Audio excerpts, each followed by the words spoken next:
जय श्री कृष्णा। राधे राधे भक्तजनों, आज आप सुनेंगे माँ तुलसी की पूर्ण फल देने वाली संपूर्ण कथाएं।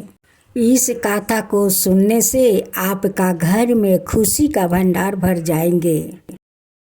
राधे राधे भक्तजनों, आज आप सुनेंगे खूब सुंदर तुलसी माता की कथा। किसी गांव में एक ब्राह्मणी रहा करती थी। उस ब्राह्मणी का 3 बेटा 3 बहू थी। ब्राह्मणी छोटे से माँ तुलसी के पूजा करती थी। वो बिना पूजा किए वो कभी भोजन नहीं करती थी। पहले माँ तुलसी का सेवा करती, उसका बाद वो भोजन करती थी। रोज सुबह उठकर वो सारा तुलसी में जल देती थी। वो अपना आंगन में पूरा तुलसी का पौधा लगाई थी। रोज सुबह उठकर तुलसी में पानी देती थी। हर बृहस्पतिवार के वो गंगा से जल लिया कर और सारे तुलसी के पौधा के ऊपर जल छींटती थी। ये सब देखकर तीनों बहू को अच्छा नहीं लगती थी। वो कहती है कि तुम सुबह उठकर उस गाछ के तुम पानी देती हो और गंगा से जल लिया कर छिड़कती हो, तो उस पौधा तुम्हें क्या देता है? वही काम अगर घर के करो तो तुम्हारा पेट भरेगा। और उस पौधा को सेवा करती हो तो तुम्हें पौधा खाने को नहीं देते हैं। तुलसी उनकी श्रद्धा भक्ति देखकर एक बूढ़ी का रूप धारण करती और रोज आकर कहती, माई तू क्या करती है? वो कहती है कि देखिए, मैं तो तुलसी का सेवा कर रही हूँ, अपना तुलसी के ऊपर जल छिड़क रही हूँ। ये गंगा जल है। आज सुबह उठकर मैं तुलसी को जल देती हूँ। हर बृहस्पतिवार को गंगा से जल लिया कर और उन्हें छिड़कती हूँ, क्योंकि मेरा तुलसी शुद्ध रहे।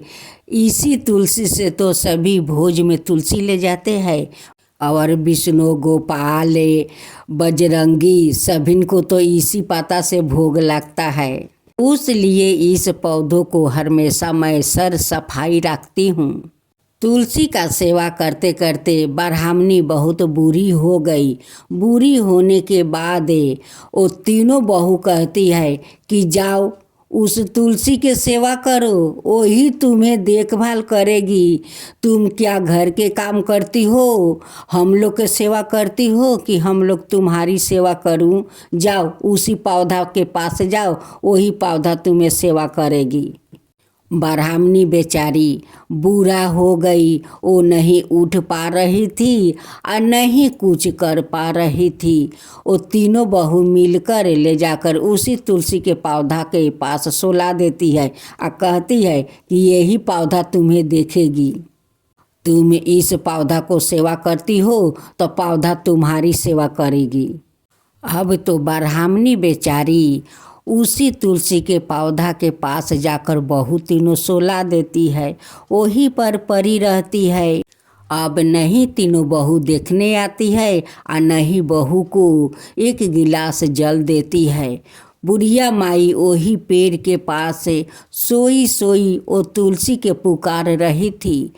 बुढ़िया माई का पुकार सुनकर तुलसी माता आती है, लोटे में जल लेकर कहती है कि माई तू जल खाएगी, ले जल खा ले माँ।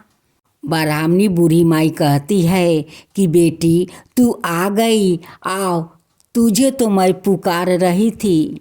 देख मेरे तीनों बहू मुझे इस तुलसी के पौधे के पास सुला दी और देखभाल नहीं करती है, नहीं एक गिलास जल देती है। तुलसी कहती है कि माँ अब तेरा कष्ट नहीं होगा, दुख सहना नहीं पड़ेगा। तुलसी माता बूढ़ी माई को वो जल पिला देती है। उसका बाद बूढ़ी माई का प्राण निकल जाता है। सब गांववासी आते हैं और बूढ़ी माई को शमशान ले जाते हैं और उन्हें गति करते हैं। लेकिन तीनों बहू नहीं आई अपना सासू माँ को देखने के लिए। तीनों बेटा लोग तो कहीं बाहर गए हुए थे। वो लोग का तो कोई पता ही नहीं था। बस गांव वाले सभी ने आए, आकर बूढ़ी माई को शमशान ले गए। उस तुलसी माँ का एक घोट अपना हाथ से जल पिला दी और उनकी प्राण का मुक्ति मिल गया और ब्राह्मणी बूढ़ी माई का बैकुंठ मिल गया। तो हे माँ तुलसी, जैसे आपने अपने हाथ से उस बुढ़िया माई को जल पिया कर उनकी मुक्ति किया, वैसा ही सबका मुक्ति देना, सबका ऊपर कृपा करना। हे माँ तुलसी, सबका ऊपर कृपा करना। तुलसी माता की जय हो, तुलसी माता की जय हो।